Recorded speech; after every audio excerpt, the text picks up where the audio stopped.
2025. Good evening, ladies and gentlemen. Please join me for a moment of silence, followed by the Pledge of Allegiance to our flag.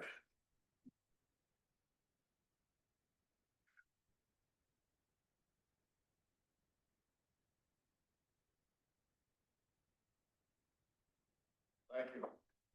I pledge allegiance to the flag of the United States of America and to the republic for which it stands, one nation under God, indivisible, with liberty and justice for all. Thank you. May we have the roll call, please?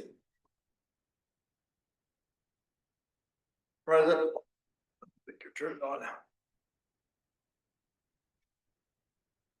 Commissioner Martin, Present. Commissioner Castranio, Present. Commissioner Cochran, Present. Commissioner Fairchild, Present. Commissioner Walsh. Present. Okay, by way of announcements, it's great to see everybody here. The weather is changing, so I think we are going to exit summer sooner or later, probably sooner. Also want to again introduce our new manager, Keldine Stambaugh. She came back to start the second week, so that's a good sign, but we have good backup with our former manager, Lou Fazekas, who came in and is helping during the transition. And so things are good, folks. We're gonna make this all work. With our materials, we had the minutes of September 17. Are there any questions, additions, or corrections? I might add that I found several typos, et cetera, that I've given to Alexis, and she's made those changes. Is there anything else? Yes, Mr. President. Yeah. Page 10, final paragraph, there's a reference to Commissioner Walsh had circulated a petition, et cetera. He reported having collected 339 signatures of people in favor of taking the ownership. I reviewed the recording, and that was followed by reference to with only 16 signatures on a competing petition for the township not to take the bridge. So I'd request that would be reinserted back into that. Okay, that's. And Mr. Martin, I had a suggested addition. During the discussion of Bishop Bridge last month, Mr. Klein Peters addressed the board, and he asserted that I had met with Mr. Bayshore, one of the residents on Bishop Road. And I said I did not meet with Mr. Bayshore, so I would like that in the minutes. I don't recall, I know that he asserted that you met with him, but did he also mention Mr. Bayshore. Okay, I didn't recall that. I was really surprised by that, because that's news to me. Is that in the minutes? Is it in the minutes? It's not in the minutes. Well, And then Was there's that no record of it. he made that comment when he was at the podium, and I consider it significant, to assert something like that. I contested it at the time. I just would like to see it in the minutes.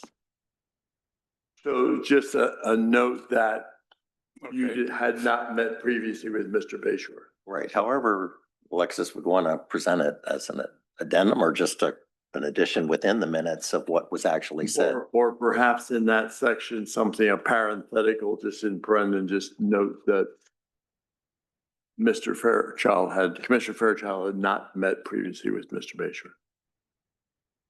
You'll figure that out, right?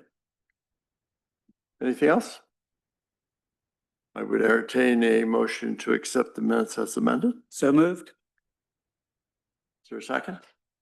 Second. Thank you. It's been moved in second. Any discussion? All in favor, aye. Aye. Opposed, no. Motion carried. Thank you, Alexis. That was a long job. In terms of visitors, I don't see anyone wishing to speak that's not addressing an agenda item. So if I'm incorrect in that, now's the time to come forward. Otherwise, we'll continue to move ahead. Just one comment, and it doesn't relate to the minutes, but it relates to an issue in the minutes. So included in the minutes was a letter from Rodney Nesmith on East Lisburn Road. And I asked if this letter had been responded to, and we all got an email today saying that yes, indeed it had been. I just wanted for the record to say that Thank you, Jim. Mr. Nesmith was responded to, and Lou, he was happy with the response, I guess. or satisfied with it? Yes, he was. Okay, Oh, good. Thank you, Jim, because you're right. That was in our materials. Meant to mention that too. Yeah, Right. that's a good. Okay, anything else? no. Okay, now we'll get to our visitor. Not a new person, but Jennifer Kruber-Kivy is here again from Mayor Dussel. And I trust you have good news. Yes, yes, very good news. Good evening, everyone. So we performed the audit for both the Stormwater Authority and the township. So I was going to briefly go over the authority first because it's smaller and then go into the township. So of course, I try to keep it very high level, but of course, if you have any questions, feel free to interject. Just so you know, Jennifer, we did not get materials prior to tonight's meeting, so we don't have that as a reference point. Okay, And okay. then I assume that when you have a draft or at some point, you will distribute that to the board. Yes, everything is issued final. So, Oh, well, then we get a Yes. final Yeah, report yeah. prior to accepting. Mhm. Okay? yes. So for the authority financial statements, we gave an unmodified opinion. So it's the best opinion that the stormwater can receive. In an opinion, we stated that the financial statements were materially accurate in accordance with the generally accepted accounting principles. And there's not a discussion and analysis included in the report like there is for the township. It doesn't change the opinion. It's still the best that you can receive. Some highlights changing prior year to current year on the balance sheet. The total assets increased by $204,000. There's a lot of that increase was for the capital asset addition. So there's a separate footnote disclosure in footnote 3 that will show you the ins and the outs of the capital assets. The ending net position is $6.9 million for the authority at the end of the year. So that is a $198,000 increase from the previous year. So that's the net income of the authority. And out of that net position, 91% is invested in capital assets. There's no new footnote disclosures I have to bring to your attention for the authority. As a reminder, there's the relationship between the township and the authority because the authority rolls up into the township's financial statements. So there's a related party disclosure included in footnote 4, but that's all I have to report for the authority side.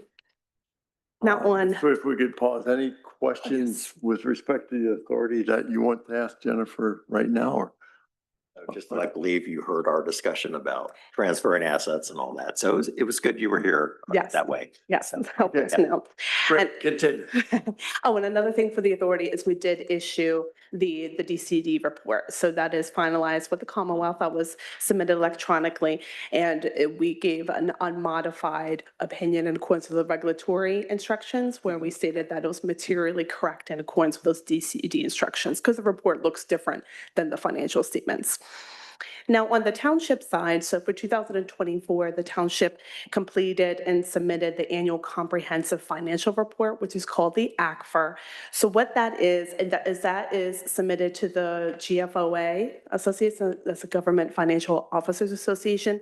The township's done this type of report for the past several years. So essentially it's above and beyond what the minimum requirements are to issuing financial statements. So there's a lot more information in there for the users of the financial statements for statistical analysis. There's a transmittal letter. So it's above and beyond. And the township should get another certificate of excellence of financial reporting again for 2024 that was received and approved by GFOA for 2023. It's an extensive review process. It's reviewed by several different individuals, but once that is received, that will be included in next year's report. So the opinion that we gave on the township's financial statements, unmodified opinions, is the best opinion that the township can receive. And we stated that the financial statements were materially accurate in accordance with generally accepted accounting principles. I mentioned there's a lot more information included in the township report. There's a management discussion analysis, which is called required supplemental information. So that's a great document when you do receive that to look at. It's in the beginning of the report that will show you highlight overview of the financial statements as well as any significant changes. There's, similar to previous years, there's comparative information, 10 years of historical information for your pension plans and your other post-employment benefit plans. We do review that information in accordance with our audit procedures. We don't express an opinion on it. And there's also statistical sections that's required to be submitted to GFOA in the report as well. We do not opine on that information. So I mentioned that the Stormwater Authority does roll up into the township as it has in previous years. So if you look at the township financial statements, it will show as a separate fund, what we call a blended component unit. And when looking at the township total report, the governmental activities, business type activities on a full accrual basis. So what that means is it takes all the funds, excluding your pension plans, and includes capital assets, the debt, so a very long-term view. So looking at that compared to prior year, the total net position is 91.6 million. So that is an increase of 3.5 million from the previous year. As I mentioned, the management discussion analysis will give you a lot more information as to what was driving those changes during the year. So ending net position overall for all the funds on the full accrual was 17% unrestricted. Now, of course, the only outstanding debt is 11.2 million at this point. So all the required debt service payments were made in accordance with the maturity schedules during the year. And that's a decrease from 2 million. And there's a separate footnote disclosure talking about the bonded debt. And that's footnote 5.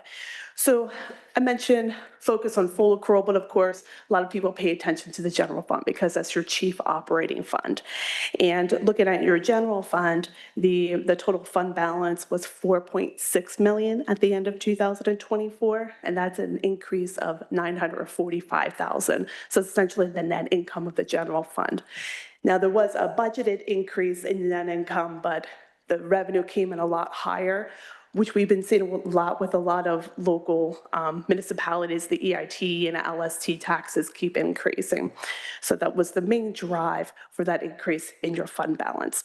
And at the end of the year, that total fund balance for general fund, 94% is what's called unassigned. So that's available for future spending. So there's no restrictions on that.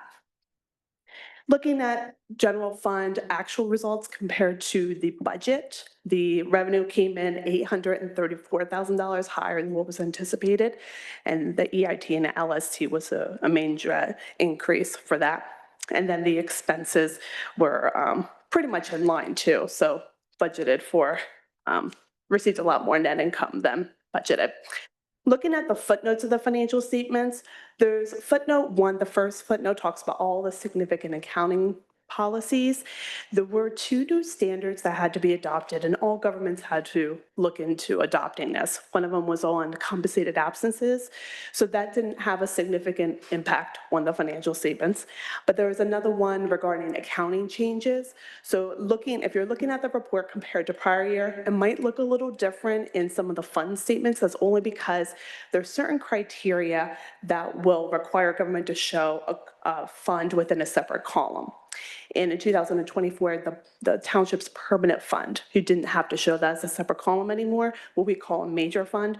So we just moved it into other non-governmental, but GASB 100 makes you show it a certain way. So there's a footnote disclosure showing about that.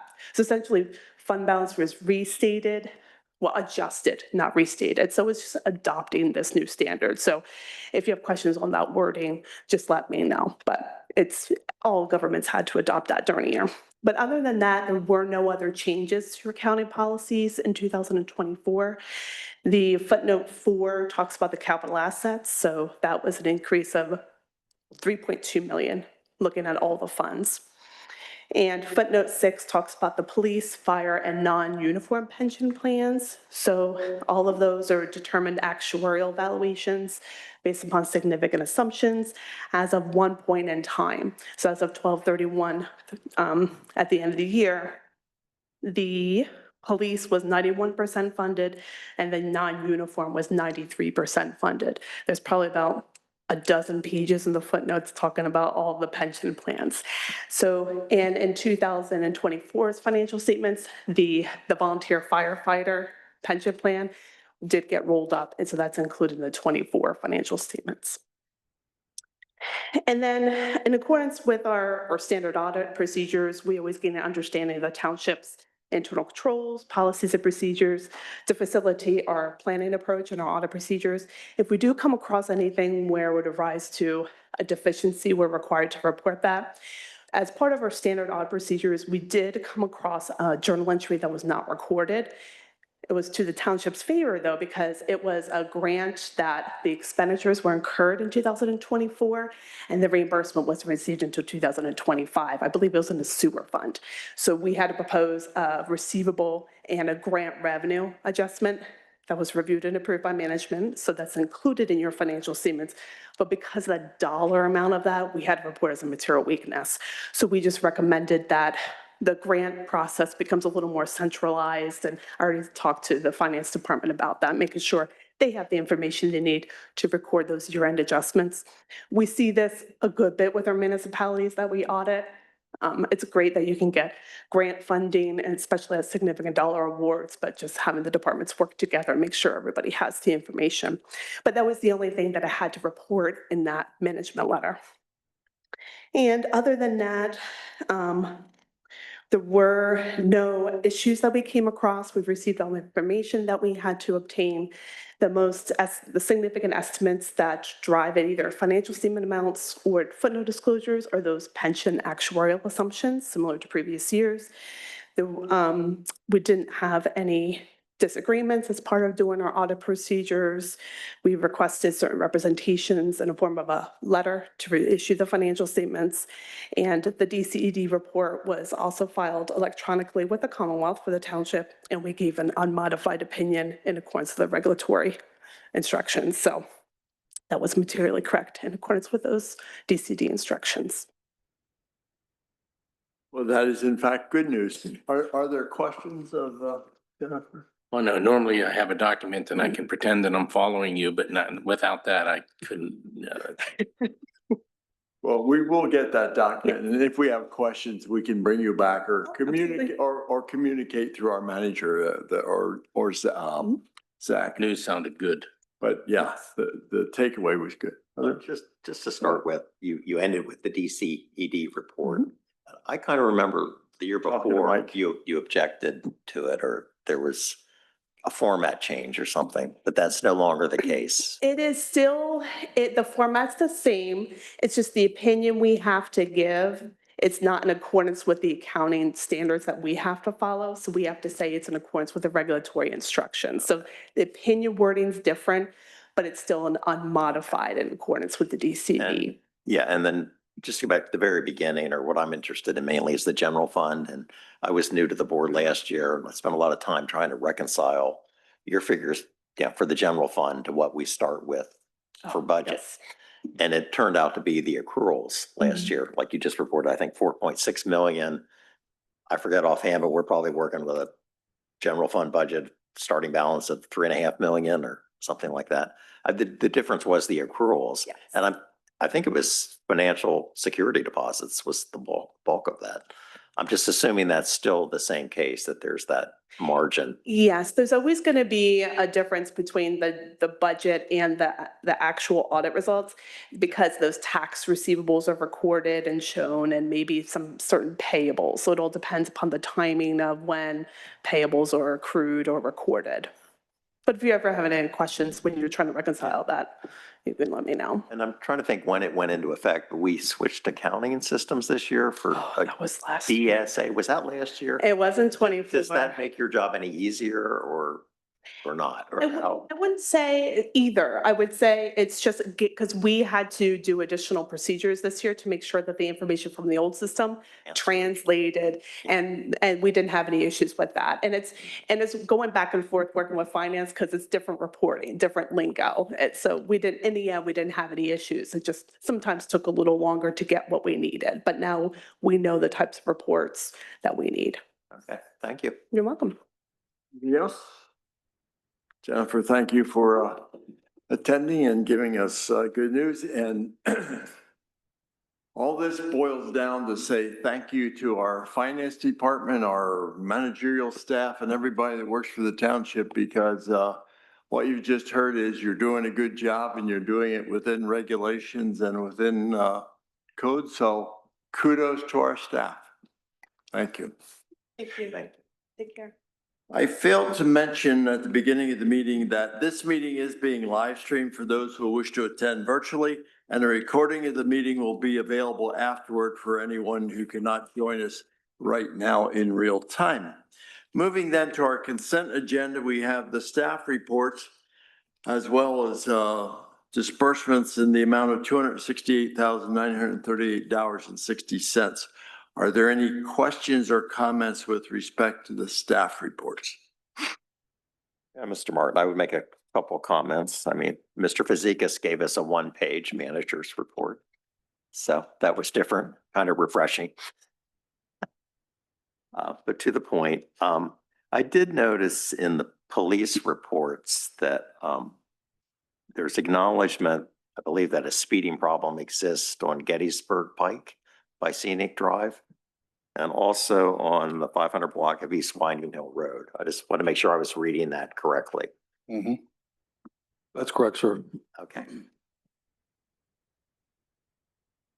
And on the third quarter crash reports, careless driving was the most common violation being cited for crashes, I believe. I'm sorry, I didn't hear the That question. careless driving was the most significant factor or what was cited in most of the crashes, if someone was cited. And I was just wondering if you could remind us what careless driving is or what people are doing that maybe could be prevented or. Careless driving is a disregard for the safety of the environment that you're traveling in, that the hazards that exist at the time. It's not intentional like reckless driving is. Reckless is driving if someone's driving with intent and without complete caring of anybody's safety. Careless is it's a lesser of a culpability, if you will. Yeah. And it's not like a cell phone violation per se. That would be cited separately or something like that. That's a separate violation. Yeah, Yep. okay. All right. Well, I guess more recently, since the legislation was passed, now use of cell phones while driving is an actual violation. That's right. Yeah. Correct, sir. Anyone else? Yeah, I just echo Eric. We actually had three locations that the police conducted traffic studies. And the first one was Scenic Drive, which you mentioned, and the second was 500 block of East Winding Hill Road.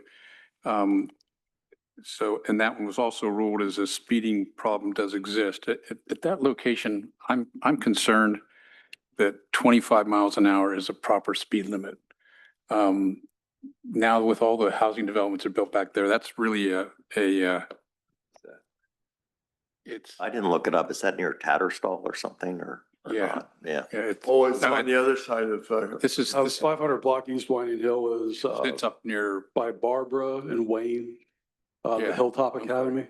Hilltop Academy. oh, So it's the mhm. Orchard Glen and Winding Hills come out there, and that seems to be more of a collector road than a residential street. And I'm just wondering if 25 miles an hour is really inappropriate. And I wonder, would we have a traffic engineer do an assessment on that, chief, or how would we address that? Yes, I would recommend that a traffic engineer do a study State to roads. establish if the speed limit would need to be changed. Right, But it's a state road. that's a but- state road, so do we have to involve the Commonwealth as well? Yes, I think you would. If we actually change it? Yeah, engineer should we be could do able the to- study, and if the study comes back, then we have to petition PennDOT. And that's what we did out here in Gettysburg, wasn't it? The same thing, that it was 25 and the nature of the road had changed and it went to 35. Yeah, the traffic engineer, there's a standard application process that you could make a submittal to the state for approval, and they can process all the appropriate documents to do that. You basically petition the state to I don't adjust the know how speed other limit. Commissioners feel. And then the third one was, it was the 300 block of West Lisburn, and there was no speeding. Well, there's speeding, but not enough to rise to the point of demanding attention. And that's at 35, and that to me feels very similar to the Winding Hill. So that's why I just asked about, should we take a look at what that speed limit is up there? There, on the portion of that road that Commissioner Cochran's talking about, there's driveways that exit and entrance There are. So that's why I think it should remain at 25. We do have a school there as well. Oh, yeah, that's on Winding Hill. On the West Lisbon Road section, there's driveways, but no, Yes. Yeah, it's 35 already. that's 35, yeah. And the other comment I just wanted to make was about how comprehensive the parks report has gotten now that they're using the new project management system. I really appreciate that. Okay. Other questions or comments? I had a question about the bills, but are we doing that separately or not? Oh, we can do that. And I had emailed some of the staff this morning. It was mainly about payments to Edwin Elheim for HVAC repairs. And then there's a quarterly maintenance agreement fee showing up now, $2,079. It shows up twice, maybe for fire department and then this building. They were both for the fire department. They were lating being processed. I don't know what the situation was, why we've got, one was for May and the other one was for August. And that agreement was renewed back in, I believe, April timeframe. So the fire company was added onto that. So both of those were fire company. But the fire company approved it, not us, right? Is that what happened? I don't remember us approving it. Corey looks at those, and since he handles, since they're part-time and there's not always someone there, if someone needs to get in or do some work, he pretty much manages the fire station for any type of HVAC repairs, unless I'm misspeaking. Tom, I don't know. I know that Corey's been handling most of that. Yeah, we've had a couple times when we've had service calls at the station, people show up and there's nobody there to let them in or anything. So Corey was doing that. That happened ever since you guys took over ownership of the building. Corey's been handling most of the maintenance. It comes out of our maintenance fund for the building. And I remember us putting a mini split in or approving that. I just didn't know if that was associated with this or just couldn't figure out quite where this was coming from. And then it was showing a repair for the fire department of $7,842. Yeah, I know they rebalanced the air system, the AC system. Heim took over from the previous contractor and they found a lot of issues with we were having huge moisture issues. Heim rebalanced the system, found some issues with the gas lines. A lot of the flex duct was pinched. It's not supposed to be pinched, supposed to have a nice 90-degree bend, and that was all contributing to the moisture issues we were having and the mold issues. Right. Okay, and then we have a contract with Heim to upgrade this building, but that does not include the fire department, correct? Other than what we were handling that separately. Yeah, as far as my understanding goes, everything at the firehouse comes out of our building maintenance budget. And then, obviously everything out of your building would come out of yours. But the fire building or the firehouse was included in that study that we did with the township and other facilities, but the capital improvements and maintenance improvements that initially we approved was for this building and not for the firehouse, other than the moisture issue, the humidity issue that you spoke about, Chief. I've asked Zach to take a look, or Finance Director to take a look at that contract that was awarded in 2024. I know they were finishing it up, and I know Commissioner Cochran asked me a question probably a month or so ago about the status, which I was unaware that contract was in place. Excuse me, but I've asked him to kind of give us a roll-up of where we're at with that. What did it come in under budget? And once we get that report, we'll provide it to you. Okay, thank you. Any other questions or comments? I would entertain a motion to accept the consent agenda. So moved. Second. It moved in second. Any discussion? Any questions from the audience? All in favor, aye. Aye. Opposed, no. Motion carried. Thank you. Moving then to public safety. Chief Schomburger, you had the mic last. Thank you. Last month, we got close to 50. We didn't drop under 50. We had 52 calls. And the manpower is 6.79. That's up a little bit, but the call volume was down, so that helps that. Our golf outing went well. And we will take the fire engines out around for trick or treat night. So look for us handing out candy. Do you have any guesstimates yet in terms of your net proceeds from golf, or is it too early? No, we discussed it last night and there's still some outstanding balances, but That's fine. from what I understand, we did fairly well. Good. Little bit better than a chicken barbecue does for us, so I'm looking forward to it again next year. Well, I'm looking forward to the chicken barbecue, so we need them both, Tom. Any questions of Tom? Chief Parsons? Yes, thank you. The only thing I was going to mention was the studies that we've already discussed that are in the report. We have more to do, and then we'll be submitting those reports You already did. as they come. So, but other than that, I'll take any questions. I did ask. Good check. And thank you, Andy and Tom. Also double check on, maybe we can get a updated financial in the next round. I think this one was as of May or June or something. Yeah, well, you're probably aware that we have a budget meeting tomorrow night. So all my appropriate people will be here then, so they will be Okay. able to answer any Great. questions, hopefully. Thank you. Mr. Martin, I wanted to ask Chief Parsons or you, the public safety meetings that are held, what at the Brothers Restaurant, like a breakfast meeting, how well are they attended? Those are not advertised. Right. So the only people that attend are the members of the Public Safety Committee on the board.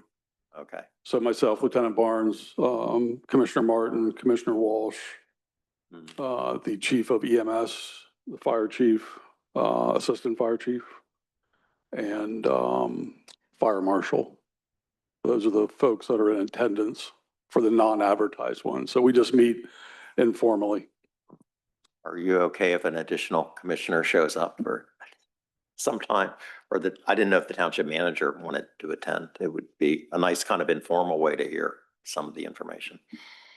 Yeah, I suspect the township manager is always welcome, and other commissioners, I expect, are, we aren't going to throw you out as long as you buy your own breakfast. Okay. No, I don't have a better answer than that, but I mean, I think any advisory committees would be open to commissioners. Yeah, sure. Okay, anything else in public safety? If not, we will move to administration. And we have a consideration of appointment to HARB. Yes, Michael. next item on the agenda, we have Mrs. Susan Sears, who's a current member, whose term expires December 31st of 2025. I had to step down. So far, we received one at large. There's one position we received, or application we received from a Mr. William Sumter Shep that was attached with this packet.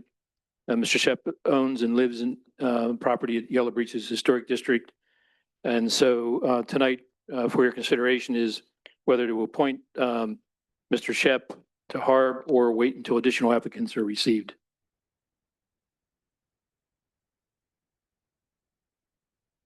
Is Mr. Shep here? Oh, okay. I didn't recognize him. So I believe he lives in Yeah, his Yellow address, Breaches District. Or- yes, he's in at 916 McCormick Road. And the only observation I had was that I think we have one member now from Shepherdstown, and then we would have the remaining appointees from that district. But if we have difficulty getting members, I'm not suggesting that this isn't appropriate. I just wish we could have representation from more of the historic districts. Yeah, I think accurately, our architect, we couldn't find an architect, so our architect doesn't even live in the township. And I think one other member, the realtor, doesn't live in the township. Doesn't either. So we've got, then we have, this would And the be lady- 3 people that would be in the, Other, And the lady that- leaving lived in Shepherdstown. right. I just wondered, can we reach out the people in Shepherd. Not that I have anything wrong with this, but I don't want it to Well, be that's a, why, like at the last meeting, I was encouraging that one gentleman who got the vinyl windows, who really impressed me with his research. He Anderson, lived Mr. Anderson, yeah. in Shepherdstown, but I mean, as of now, I think this is just the interim appointment. That's Mr. true Shep. because It'll just be an appointment till the end of the, Yeah. when the term expires the end of this year. He's before us, he's interested. I just think Yeah, I we agree. kind of act on it. And he's actually, it's the Lance farmhouse that he's renovated. Yep. It's across from where the Weldons live. yeah, I remember when he came in, he Yeah. came into Harb and requested permission to, Okay, yeah. I so, would add that that Fantastic was a job. stunning restoration. oh, yeah. Well, and It should be. desperately needed. It should be. He shared the numbers with us. It was a stunning, Okay. stunning numbers too. Yeah. Yeah, I have no qualm. So is someone prepared to, take action? I move to appoint Mr. Sumter to the Harb. Shep, Oh, Shep, I'm sorry, Sumter Shep. second. We moved in second. Any discussion? And I think, Keldine, Michael, you've heard this discussion. So in future appointees, if we can get broader representation, fine. But in the meantime, I'm just happy we find people willing to serve. So, all in favor, aye? Aye. Opposed, no. Motion carried.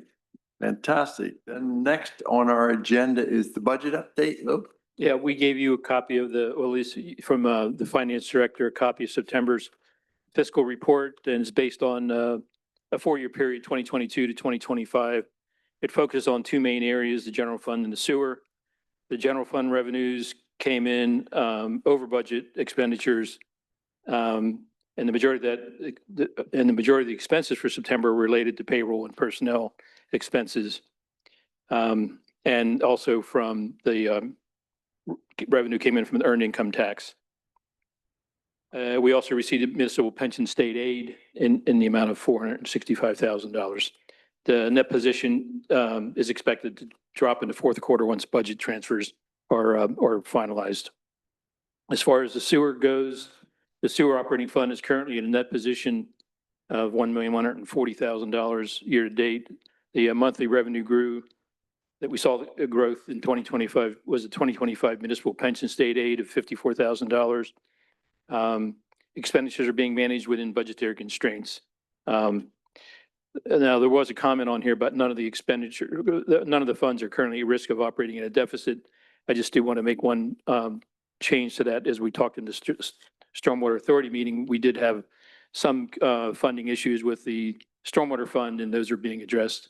The 04 and the 05 fund, as we move forward on the possible transfer of the assets back to the township and then doing a lease agreement with the Stormwater Authority.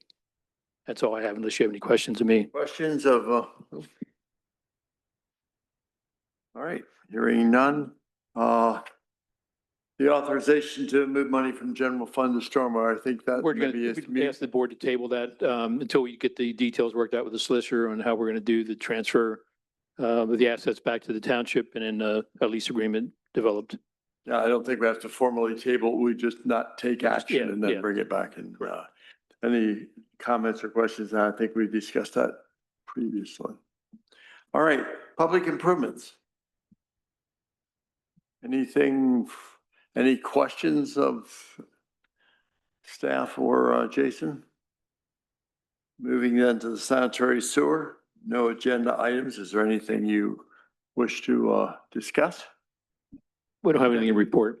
All right, then go to planning and zoning. I just wanted to indicate that in addition to the items that are on our agenda, we all received a memo from Michael Welt, October 14, kind of describing the timeline for the 1206 South Market Street. I found that very, very helpful because we're on our 6th hearing. And so that's been an issue, a prolonged issue. And I think it's helpful that we at least thank you, Michael, for doing that. Well, they've finally closed the testimony and have said they'll issue a decision at their next meeting. It's when they'll report their decision for the zoning hearing board. Okay. Okay, I don't think this is on the agenda. Jim just mentioned, and I missed the Public Improvements Committee, and apparently the property at 1 Oakwood Avenue was discussed. Do we need to take action on that, or is staff planning to, what is the disposition of that? Mike, you- Board you need- board should probably talk about this in executive session.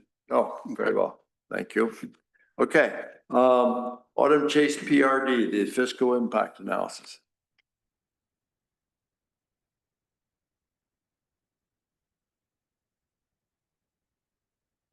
Okay, I guess I'll answer for that one. Scott received the impact analysis for the students who are within the Autumn Chase development area. I guess this was requested of them just to let you know, the expected students they have going into the school system and what they cost for the community. Yeah, I think that was something during our discussion of that, and I think perhaps Eric, you raised that issue together because the information was dated, and so this then is an attempt to update that information, correct? Yes.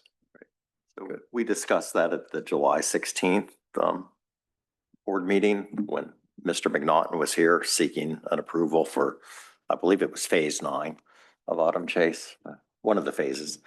And I give him credit for updating the information, but the methodology is still flawed, deeply flawed in my mind. The supporting memo that he wrote, previously he was using US News and World Report for the school district expenditures per student. I think that was in the $14,000 range per student per year. Now he says the school district provided him correspondence dated September 11th, 2025, showing the average cost per student each year is $13,555. So I don't believe that figure is realistic. I believe when Mr. McNaughton was speaking in July, he was trying to reference instructional expense only. I mean, I think most people are aware that school district spending is almost or approximately $20,000 per student nowadays with most of these districts. So we should have, the letter he was given by the school district. Do we have that or not? I don't believe we do. I haven't seen it if we do have it, but I'll look We at can into get it. that. and I'd appreciate it just to better you follow understand up? it. I will, yes. So, the way I was doing it and was to take the total budget of the school district, which is now $109 million, dividing it by, the number of students, which I think is 4,600 and something. Using the current enrollment, he updated that figure. The current enrollment is 4,665 students. 4,665 students. Their total spending is $109,504,897. You divide that by the 4,665 students, you come up with $23,473 per student. That's the figure I think we should be using. If you apply that spending to, I think McNaughton Group expects 161 students out of Autumn Chase. 161 times 23,000 per student would come up total cost of $3,799,000. That is versus the tax assessed value of Autumn Chase. The housing there is $2,996,000. So there's almost an $800,000 deficit just within Autumn Chase of what the school district expenditures are. So I don't want to go round and round, but let's get his information. But I really think we need some type of text amendment to require, the proper information. I'm not saying I'm right, but I just have enough knowledge of school districts to think that the expenditure figure is closer to 20,000 a student. I mean, we need to be using real numbers to be able to assess these projects better. But I thought the conversation was about the difference in the number of students who would be there because of the zoning that had been changed. And that is 11 So 11 times the 23,000 per year would be the number, I think. He was responding for the total development of 100. Yeah, he had When I read 11. when I He read revised this his is analysis the on increment. this phase Yes, of 11. yes. But when then he's adding that to the total impact of the development. Yeah, okay, we have to clarify that if it's a total or that incremental increase, but reach out to him, Michael, and I will. come back. Okay. Moving then to consideration to advertise an ordinance to accept areas in Cortland, et cetera. We have the streets here. Who, are you doing that? Jason Lou, who's sponsoring this? I'm sorry, I don't have anything prepared for discussion. I do believe they're representatives for the developer and along with the engineering company who is here to offer the roads for dedication. I'd like to before we go further, I'm going to let the public know that I will be abstaining from voting on this matter as I am employed by the developer's engineer. I'm sorry, Mr. Murphy, you were sitting so far back, I couldn't detect you in the audience. I Good evening, apologize. Mr. President, board members. John Murphy with Alpha Consulting Engineers, and with me is Bill Rothman, developer of Cortland Park. All the appropriate as-built and security have been submitted for dedication. And we're here to ask you to accept dedication and whatever advertising and paperwork you need to do to complete the process. So we've completed our end of it and asking you if you would accept it, please. Either of you have comments in terms of the improvements and meeting the Regarding the field improvements, CS Davidson was involved during the construction of all roadways and public improvements within the right of way. Most recently, I'm aware of a concern dealing with a series of sidewalks that had been constructed several years ago. To my knowledge, the developer has reached an agreement with the responsible HOA to replace a large portion of those sidewalks, and it's my understanding that the HOA is satisfied with the work that's been completed. We also performed an inspection of the two bridge structures because they in turn will also be part of the offering for dedication to the township, and found no reason for concern with those facilities as well. All improvements are complete and in good standing in our position. I understand that the other documents as required have been submitted to the township staff and processed accordingly. The financial security remains in place, correct? We have prepared letters addressing the financial structural integrity, which is to be posted for a period of 18 months to guarantee the improvements being dedicated to the township. Aside from that, there was also financial security that was originally posted for the public improvements at the time of plan approval. There remains a balance associated with that as well.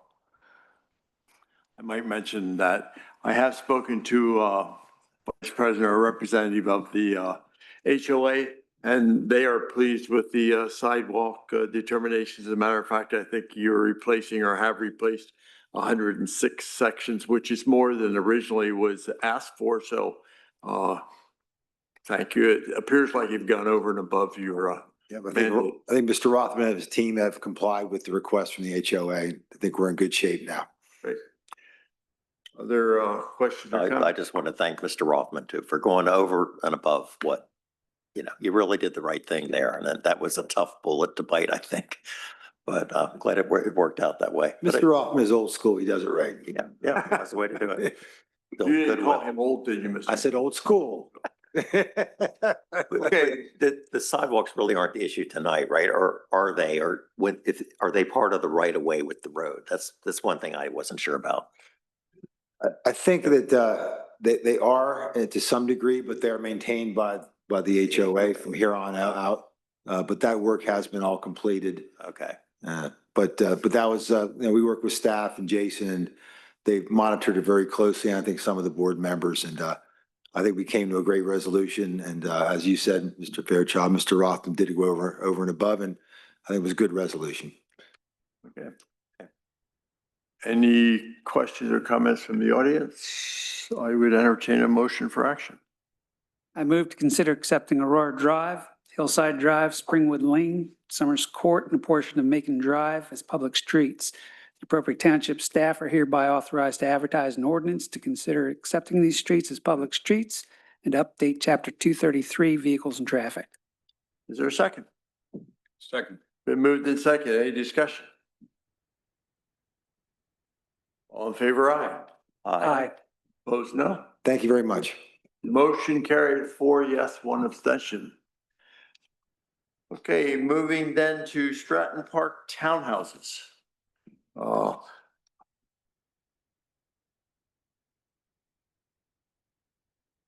Hey, good evening. Steve Aldrin with McNeese, representing CPY Properties.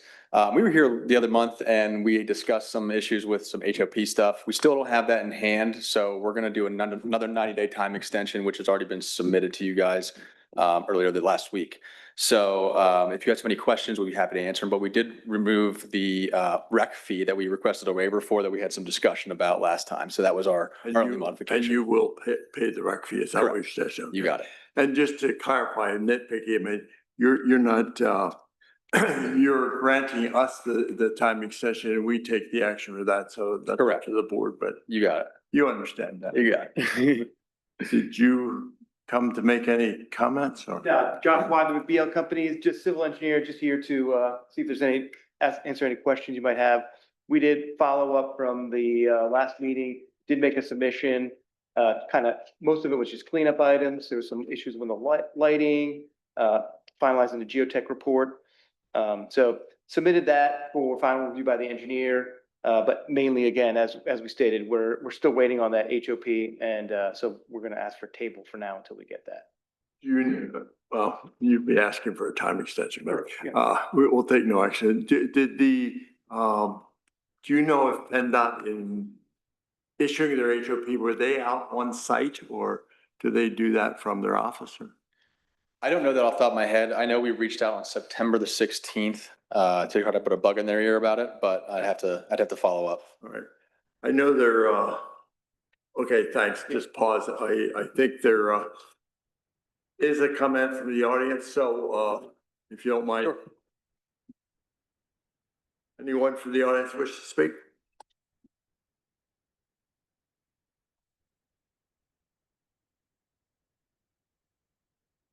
Good to see you all. Thank you for letting me speak. You need to introduce yourself and your address. My name is Douglas Jacobson, and I'm a resident of Upper Allen Township, live in West Lisburn Road, near the site of the development. I submitted a PowerPoint that my what? 223 West Lisburn Road. At the last meeting, I spoke sort of off the cuff about this. I didn't exactly know what was going to happen. I did a little bit more research in the meanwhile, and I hope this is helpful in terms of understanding some of my safety concerns about the road access for this development. The road that the development needs to put in what PennDOT calls a new local road, which is a little bit different than a driveway. Reading through PennDOT materials is a little bit like reading an arcane medieval legal treatise or something, but I've tried to make the best sense I can of it in terms of what's going on. Let's go to the next slide. Let me just show you visually what things look like first. This is looking from the currently proposed site of the road into this development, looking east on West Lisburn Road, looking down the hill. At the bottom of the hill, you can see that's Bumblebee Hollow Road that's coming out there. That's looking east. If we go to the next slide, this is looking west. Looking west is where we have a problem. East looks fine. The west is problematic. We can go to the next slide. Next slide, yeah. The question for PennDOT and for all of you is visibility. How much site distance do you have to make this a safe new addition to the township? And the answer is, next slide, a little slide, but it all depends on what kind of road it is. Now, according to PennDOT, next slide, there are two different kinds of local road. I mean, it's more complicated than this, but this is the main difference they make. The first one, next slide, there are certain roads that are limited only to cars and single unit trucks like pickups. Next slide. There are also roads that allow buses and truck trailer combinations, longer ones. And for PennDOT, there are different regulations for these two different kinds of roads because it takes longer for the vehicles to get onto the highway. And especially with buses, there are a lot of people involved, so the rules are somewhat different. Next slide, please. The problem is, right now, I'm not quite sure what kind of road is being proposed. You know, on the surface of it, it seems like this is mostly for car and truck traffic for residents in the area. But I don't know if school buses are going to pull in and use the cul-de-sac to pick kids up. I don't know if moving vans are going to pull in there. I don't know if, I assume they're going to have a landscape company take care of the property. They usually pull in with a long trailer behind them. So I'm not sure exactly what kind of road it's going to be. But there are these two kinds of roads, and PennDOT lays out very clearly the site requirements for these different kinds of roads based on the speed limit on that particular road. So what I want to do next is show you two diagrams, two charts from PennDOT that show what the requirements are for these two kinds of roads. So if we go to the next slide, these are the safe, what they call safe site distances for roads of 25, 35, 45, 55 mile-an-hour speed limits. And then the safe site distance to the left and the right. I don't know why there are different numbers looking to the left and the right. I have no idea, but there are. Next slide, please. Lisburn Road is a 35 mile-an-hour speed limit. The problem here is coming onto the road looking right, so the number I want you to remember is 350. It should be at least 350 feet of sight distance to the right. Next slide, please. If, however, this is the other kind of road where buses and truck and trailer combinations can go, again, go down, next slide, please, 35 mile-an-hour side. Here, the right-looking site requirement is 625 feet. So, next slide,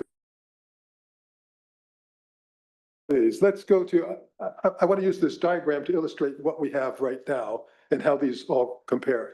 Next slide, please. At present, okay, the way PennDOT measures site distance is from 3.5 feet off the ground to 3.5 feet off the ground at grade level. So this is basically a person sitting in a sedan is at about 3.5 feet.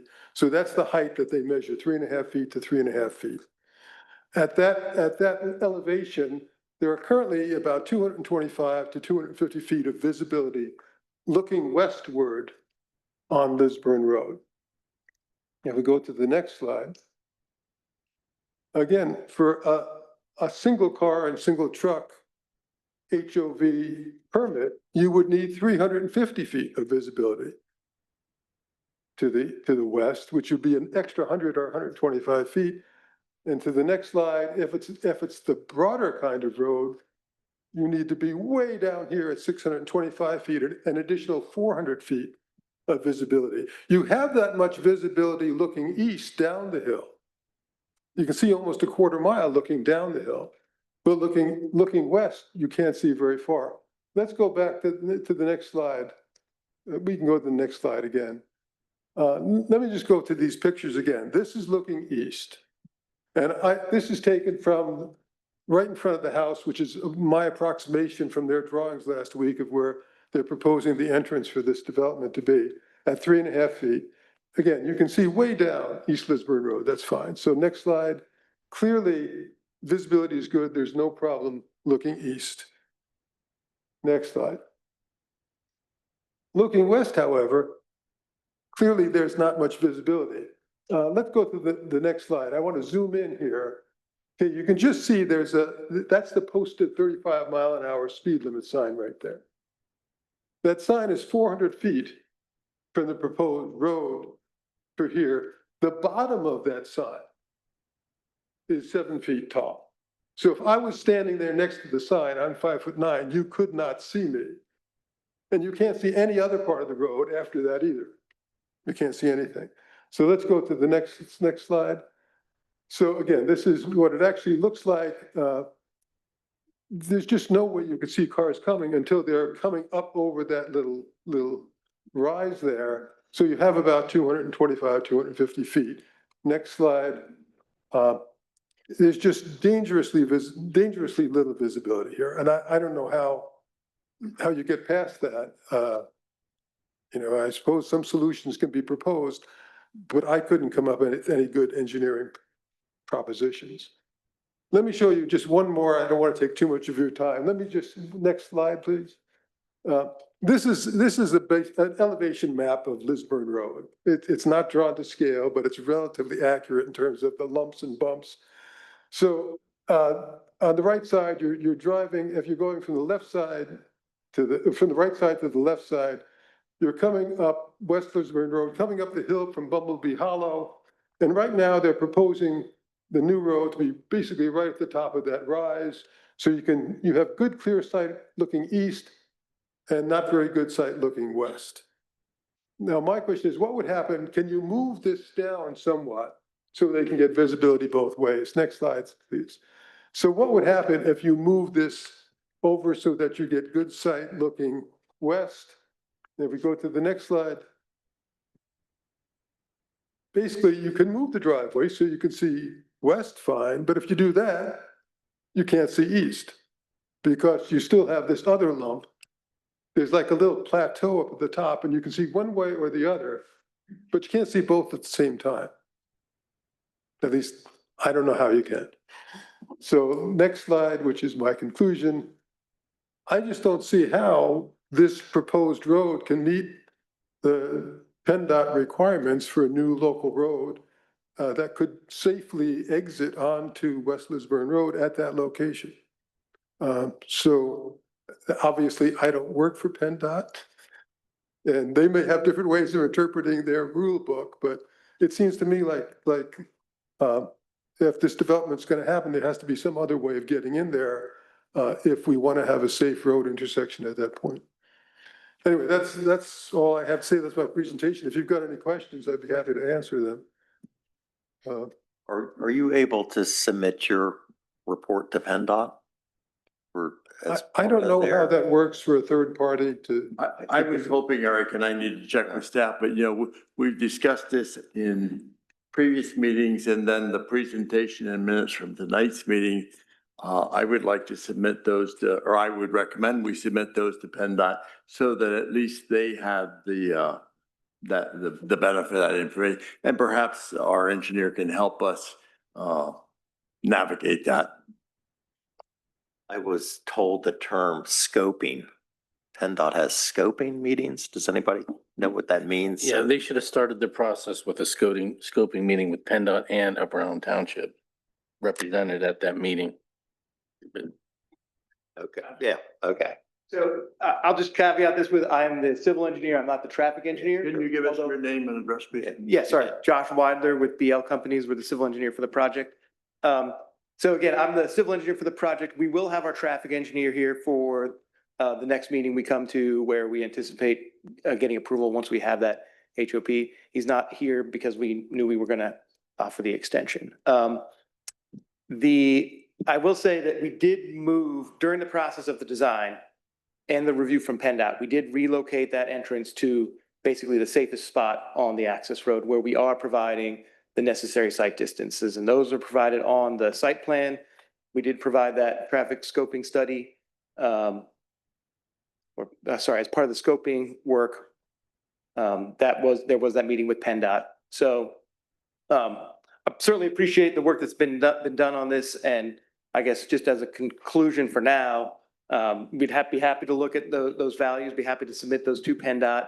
But again, I think from our own research, from a traffic engineer, we're very confident that one, we have the safest spot for the access point and it's providing the necessary site distance. Well, yeah, I believe you referenced two things. One would be the safest spot on the conditions that it now exists. But the second thing would be whether or not it meets the minimal required distances like Mr. Right, so it does meet the minimum distance distance requirements. Well, For So now. has your, with has that your pen- driveway location changed since the plan submission that we have? No, the plan you have is the current driveway location. and that's approximately where the mailbox is currently in front of the house? Yeah, I think it's further up closer to the existing driveway. Jason? Yeah, if you look at the picture, this is slightly deceiving. That is the existing driveway to the house on the right. The access drive is another 20 foot to the west of that location. It's actually at the top of the hill. Yeah, so that fits with how we moved it. We relocated Yeah. to be close to the top of that hill to get that site distance toward I think 50. that, well, I thought that was different than the original submission, but I'll go back and look. So it's. Because when you were here the other time, I thought the discussion was it's about in the center of the existing house. I thought that's what, but I need to go back and look at those minutes. That's what I remember, but you know what? I'm forgetful at times. Well, don't you have it marked in the field? PennDOT requires you to mark the Yeah, so as location. part of the scoping, it was marked in the field, and then PennDOT would have come out, the local maintenance group would have come out to check the site distances that they were accurate as shown on the plan. You don't have a picture or a drawing of where that scoping? No, I don't have that. No, not with me. I wonder if we could put up the property tax mapper and see that aerial, if that would clarify anything.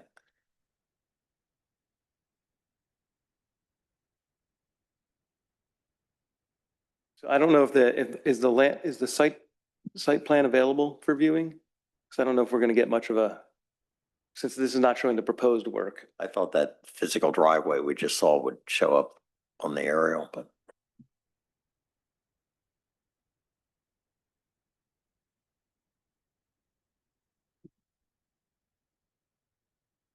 While he's looking at that, I would also like to clarify some of the information that was provided this evening. The tables that the gentleman offered that listed the site distance, that is a desirable site distance as listed in the PA code along with AASHTO regulations.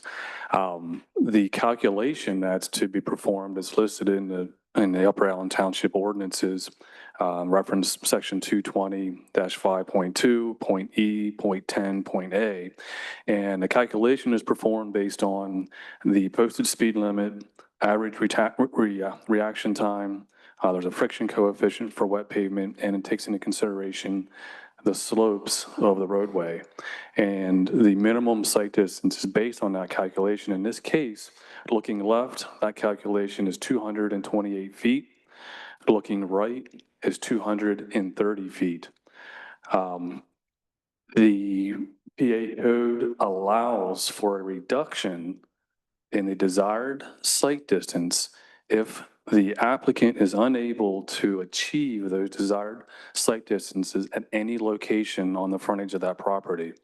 So they have to go through an analysis and prove that they in turn are proposing the access at the ideal location to maximize available site distance. If they prove that, then they can be reduced from the 440 feet and 350 feet that were listed on the tables here this evening. So was that done? Yeah, so they are achieving, looking left, they're able to achieve 300 feet. Currently, looking to the right, it's also 300 feet. There's an exception to perform modifications to the site, i.e. clearing of trees, grading of earth, et cetera. The applicant has shown that modifying the grade and clearing trees, that they can achieve a 400-foot clear site distance looking to the right. So they are exceeding the standards that are established and recognized by both the township ordinance and also by PennDOT at this time. There's also, not to continue to this, but there's also a provision to reduce the required site distance. In this particular case, if the grade is falling away from the proposed intersection, there's a 7% in one direction, 4% in the opposite. there is a reduction factor that you can apply. In one case, it's 50% reduction. In the second, it's a 60% reduction to that desired site distance, which would be like 210, 220, albeit they fall below that minimum standard. So they have to step back up to meet that minimum. So the reduction in this case wouldn't aid them in any way.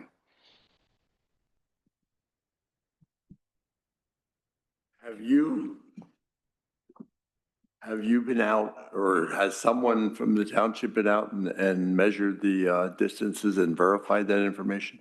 We have not. It's part of their submittal. They can perform that analysis. That's actually on the sheet that is available here.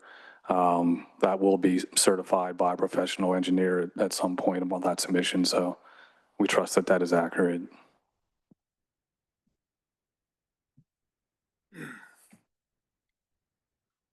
Well, I mean, I think Eric has a good suggestion too. I'd like to make sure that personally that PennDOT is on site and sees the conditions and looks at those, as a matter of fact, because it's true that PennDOT is the one that issues an HOP and they have to be satisfied in that, but they should at least have the benefit of our discussion and our input. You know, not to diss engineers, but I would go so far as to say, I want to make sure, because the reality of that, and we talked about that in our last meeting with the sun going westward. I mean, you're looking directly in the sun in the wintertime. It's now uncommon for cars to be hung up on that hill. So, I mean, it's a question, but I don't know. I suspect we don't have to accept PennDOT's analysis. Well, yeah, we accept her analysis, but I think that the township still has a right to at least review and look at it from a public safety standpoint, correct? Oh, go ahead. Yeah, I appreciate that the PennDOT handbook is complicated and there are rate adjustments for grades and all that sort of stuff. Again, I think the main issue here is actual safety, and living at that spot and knowing how tricky it is to pull out onto West Lisburn Road. I do worry about having 19 residences put in and having to pull out onto that road on a regular basis, just in terms of safety. You know, I think, and there are other options. You know, they could petition Oakwood Hills to have a right of way put in and enter that property. I have no problem with them developing the property, but they could enter the property through Oakwood Hills and not have an entrance to Lisburn Road right there and come down out into the new circle that's been put on West Lisburn Road, which is a much better traffic control and makes it much safer. So I think there are alternatives that could be explored other than simply coming out into West Lisburn Road. But it's a very narrow road. There's no shoulder. You know, two cars are coming together. There's no place to pull over. There's no place to get out of the way. So if you make a mistake, it could easily be very costly. And again, I would just encourage you all to take into the realistic safety concerns as well as the engineering calculations that go into what PennDOT might allow or might not allow. Anyway, thank you very much for your time. I appreciate it. Do we have a speeding issue in that section of the road? Probably a question for the police chief, or we use an acre. Yeah, I can't speak to that in terms of that. I think people coming from the west are just slowly building up speed after coming through the roundabout. So I'm not sure there's that much speed. You tend to get more people speeding up the hill, I think. And sometimes they practically go airborne when they get to the top, but I have no figures. And we have an issue with tractor trailers hitting the junction box by the light down at Bowmansdale there, South Market Street and Lisburn Road. And I don't know where they're going with these tractor trailers, come down that steep hill from, Shepherdstown and then make a right, which is where they're hitting this box and the curb. I think most of the truck traffic, anecdotally, I think continues in Market Street going out toward Lewisburg and out that way, But it's but, turning. but some of it, yeah, because we've had boxes, hit many times, so I don't know that factually. I guess the question I would have, and for the developer, I think you said, Jason, that there can be, if there are no alternative places to get into the road, and I'm wondering, there's a lot of frontage between the existing quarry house and Bumblebee Hollow Road. And you're telling me that there's no way to, it would take more site work, et cetera, but wouldn't you have much better visibility if you move the driveway down the hill midway between the house and Bumblebee Hollow Road? Have you looked at that? Yeah, so we did look at an earlier rendition of the plan actually had a secondary access, because we could have gotten more houses if we had a second access further down, like basically at the very southern limit of our I guess, eastern limit of our property. That for whatever reason, I'm not sure why, based on the site distance we were looking at, but the site distance was not available at that point. And so the access point is at the best site. I think it might actually be because there's not enough distance. Like once you hit that top of that crest that we're close to right now, you can't see anything past that if you're too far down, right? So I think that was the reasoning why there's not the site distance further down the hill. But again, we did actually look at that, and our original access point was removed after PennDOT had looked at that. Yeah, but I think from discussion, that was going to be a secondary point of access, but would that hold if it was the primary point of access? No, so PennDOT would have made us pick the best spot, and they had us only access at the kind of peak of the hill where you have that access. So, yeah. Okay. And I guess we did look also, because there was some discussion of maybe even doing a pedestrian path to Oakwood Hills from our site. But looking through that and did some early renditions of that, there's a pretty steep slope back where that access would be. And so it was kind of infeasible to make that connection into Oakwood Hills. Yeah. As a roadway. As a roadway, exactly. Yes, that had been considered. Right. Okay, thanks for the input. Does anybody else wish to speak to this issue? Yes, Mr. Martin, I'm sorry. Sure, if I could we had touched on this previously, and I just wanted to follow up briefly. My understanding is under Chapter 214 Stormwater Management, Article 3 Stormwater Management Standards, Section 214.21 Carbonate Geology. Just a couple of things I'd like some clarification on. First of all, on the cover sheet of the plans, the carbonate geology certification references that the site is underlain by carbonate geology. I'm not sure if that's the case. It looks to me that it's Martinsburg Shale, but I guess getting back to what we talked about before, and that was having a PG sign off on this. Looks like it's destined to be signed off by a PE, but the ordinance references in areas of carbonate geology, a geologist shall certify to the following. Under A, there are 6 points, which include, others include, but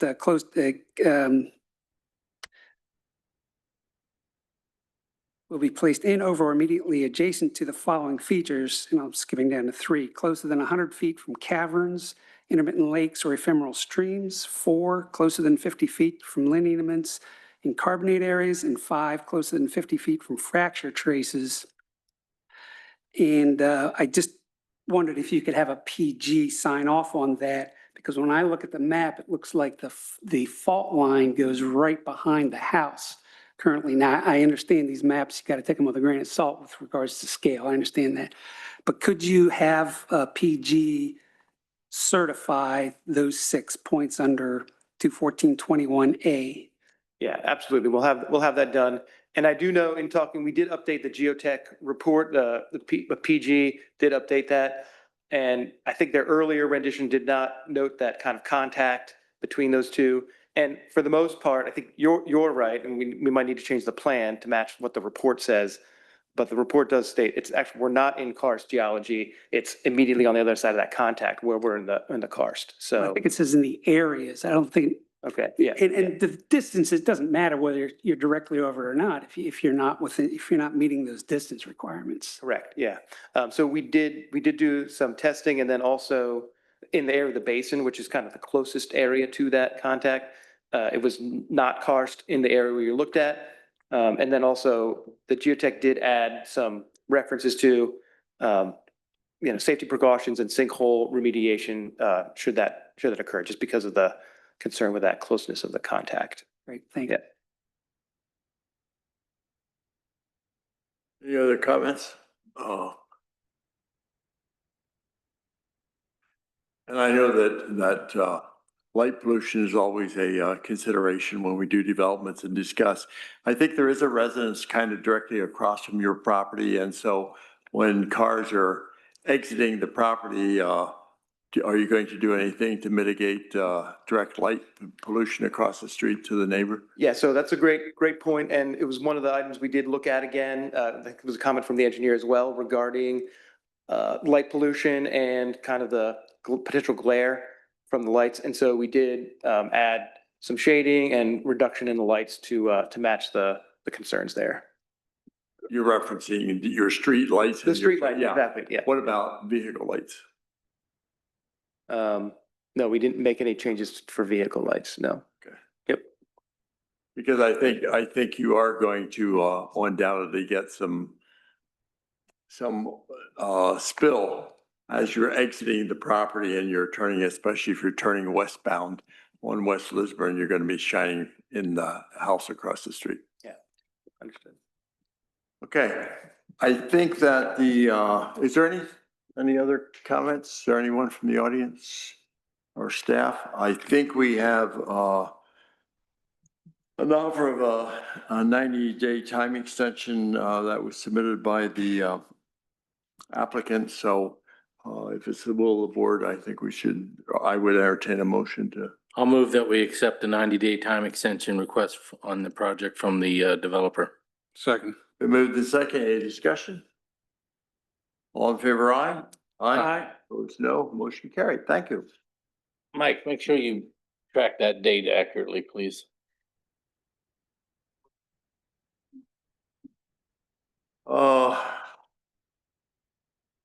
And then we have on the agenda the consideration of the conditional use permit master sign plan. I think our orientation, if I read the audience or the board correctly, was to not take action tonight, but I did in fact want to confirm that with the board. So I believe that we could just take inaction and not address this issue tonight. Is that correct? Correct. Okay. Anything else for planning and zoning? No. Okay. On the sign ordinance, when would we have the transcript? Oh, I don't know that. Do you Anytime know? soon, or would be? What do you think a timeline would be when we get the stenographers? Takes a couple, a week or two. I'll double, we can check with her and find out. And we'll get back to you. It may be We'll get back to you. It would be nice to have that, Eric. Yeah. Anything else? Moving on to Park and Rec. There's no agenda items, any reports or anything for the good of the Nothing to order? report. Miscellaneous. Solicitor? I don't have a report. Tax collection, I don't think anything happened. COG, there is not a meeting this month. There will be a meeting in November. MAB, I don't think you've met since the last meeting. State Association, where's Ginny when we need her? But I have gotten no updates on that. Any public comment? The three of you that are left. Say what? Oh. For once, you don't want to repeat it, Jeff. Okay. We will have a short executive session, no action taken. To obtain advice from the solicitor and discuss matters covered by the attorney-client privilege. Thank you. That's what I meant to say. Thanks for coming, folks.